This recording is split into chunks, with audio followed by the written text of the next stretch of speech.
सोमवार की अष्टमी पड़ जाए, क्या पड़ जाए सोमवार की? जम के बोलो जरा, अष्टमी। या तो सोमवार की अष्टमी पड़ जाए, या हर महीने शिवरात्रि आती है,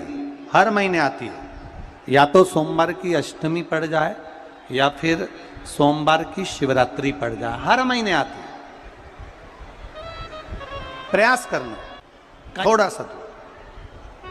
देसी गाय का थोड़ा सा दूध अगर प्राप्त हो जाए, बेलपत्री के पत्ते से दूध कटोरी में लेकर, मात्र बेलपत्री के पत्रे से एक एक बूंद, अगर दूध आप एक बूंद अगर ज्यादा ना मिला हो, एक चम्मच भी अगर आपको दूध देसी गाय का मिल गया हो, और सोमवार की अष्टमी पड़ जाए या सोमवार की,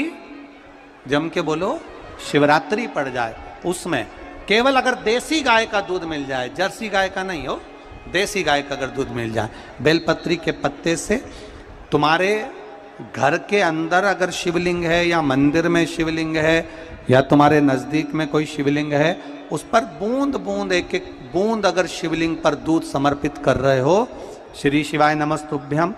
नमः शिवाय, या षडाक्षर मंत्र ओम नमः शिवाय, या 33 अक्षर का मंत्र महामृत्युंजय मंत्र, इसका स्मरण कर कर शिव जी पर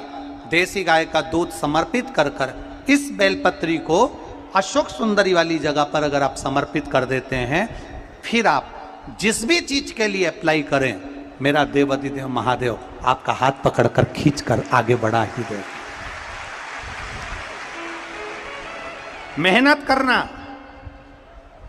कर्म पूरा करना, पढ़ाई अच्छी करना, और पढ़ाई के साथ में विद्या अध्ययन करने के साथ में अच्छी मेहनत के साथ में देसी गाय का दूध भगवान शंकर को समर्पित करना, भगवान शंकर को समर्पित करना, देसी गाय का दूध धीरे धीरे धीरे धीरे समर्पित करना, भावों के साथ आप समर्पित करें। देसी गाय का दूध एक एक बूंद समर्पित करिए, धीरे धीरे समर्पित करें। और देसी गाय का दूध जब धीरे धीरे समर्पित करें, बड़े रास्ते से, आनंद से धीरे धीरे जब आप समर्पित करेंगे, बेलपत्री, वही दूध में सनी हुई बेलपत्र, अशोक डंडी का भाग शिवलिंग की ओर नहीं होना चाहिए, उस समय पर डंडी का भाग जहाँ से पानी बहकर जाता है अशोक सुंदरी की ओर से, वहाँ पर होना चाहिए। कार्य में सफलता मिलती ही है। शिव तत्व को धारण करें। सोमवार की अष्टमी का मतलब आपको इंदौर की कथा में बताया था, जिस दिन शंकर और पार्वती के मिलन का दिवस हो, और केवल एक माता पार्वती के अकेले मिलन का नहीं, 64 योगनियां तक भगवान शंकर से मिलने के लिए आती है। पीला चंदन लगा लेना, कितना लगाना है? बीच वाला जो पत्ता है उस पर पीला चंदन। जब आपको लगे कि मेरा जीवन बहुत कष्टमय है,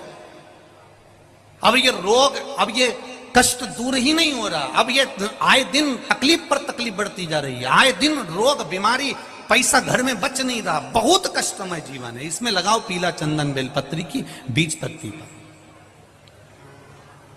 महाराज, और बीज पत्ती पर जब चंदन लग जाए, लगने के बाद में ये दोनों पत्ती पर लाल चंदन लगा लीजिए।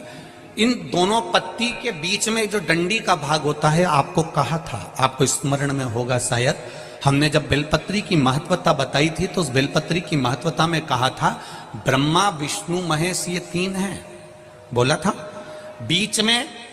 ये बड़ी पत्ती से लेकर जो 2 पत्तियां होती हैं, इनके बीच में जो जगह बचती है, इसमें मां पार्वती के 64 योगनियां, मां पार्वती अपनी पूर्ण सिद्धि के साथ में जितनी भी देवी के स्वरूप हैं, वो माता 64 योगनियां देवी के स्वरूप में यहां पर विराजमान होती हैं। 2 पत्ती के नीचे से जो डंडी होती है नीचे तक, ये पूरी डंडी में 33 कोटि देवी देवताओं विराजमान होते हैं इस पूरी डंडी के अंदर।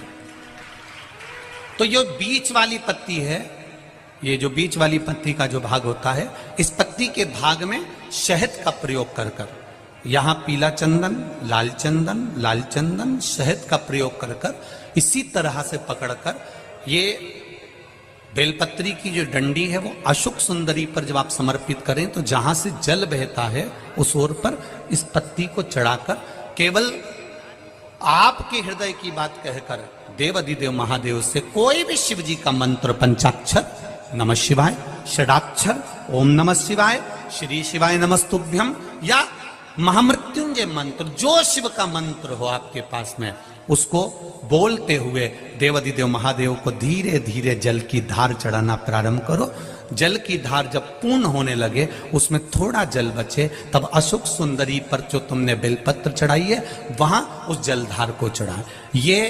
प्रयोग आपको केवल सोमवार की अष्टमी पढ़ने पर ही करना है। कौन से दिन करेंगे? जम के बोलिए जरा। सोमवार की अष्टमी पढ़ने। और धतूरे का फूल,